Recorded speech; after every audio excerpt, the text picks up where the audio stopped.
सद्गुरु श्री ब्रह्म चैतन्य महाराज गोंदवलेकर, इनका प्रवचन 1 अप्रैल। संगति का जीवन में बहुत महत्व है।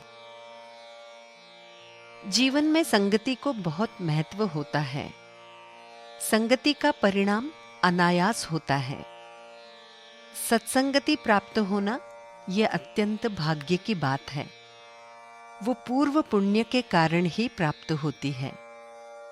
हम ये अनुभव करते हैं, जिसके साथ हमारी संगति होती है उसके गुणों का हमारे ऊपर प्रभाव पड़ता है। मानो कि कुछ लोगों ने यहाँ आने का निश्चय किया।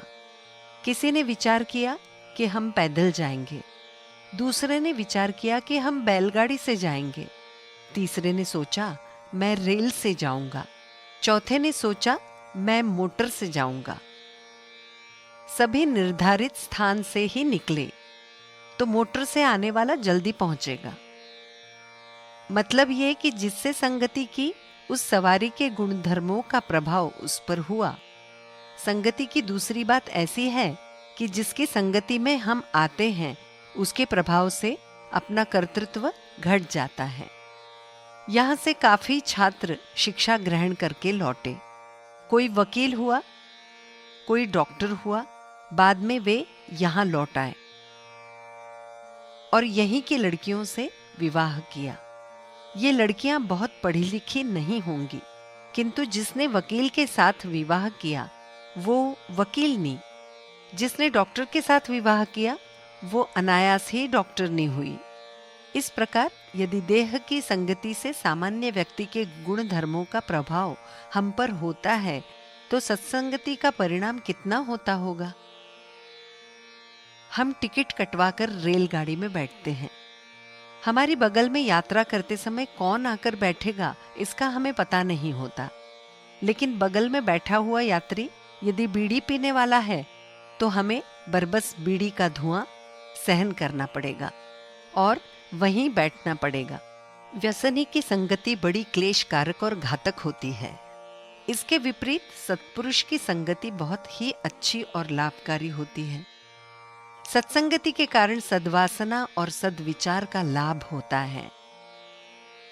कोई बैरागी साधु पेड़ के नीचे बैठा हो और यदि वो भूखा होगा तो वहां उसके संगति में आने वाले लोगों को भी भूखा ही रहना पड़ेगा।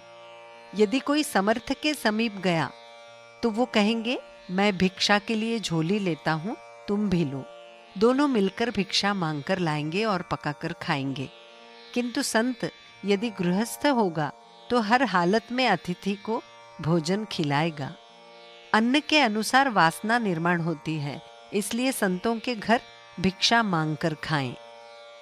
संतों की प्रत्यक्ष सहवास में संगति प्राप्त होना सहज नहीं है।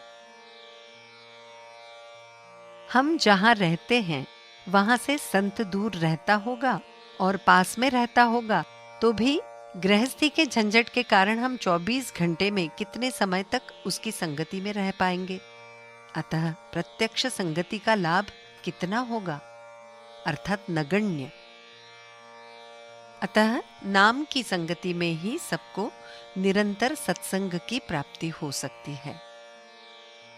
परमार्थ साधने के लिए सत्संगति बहुत ही उपयुक्त है।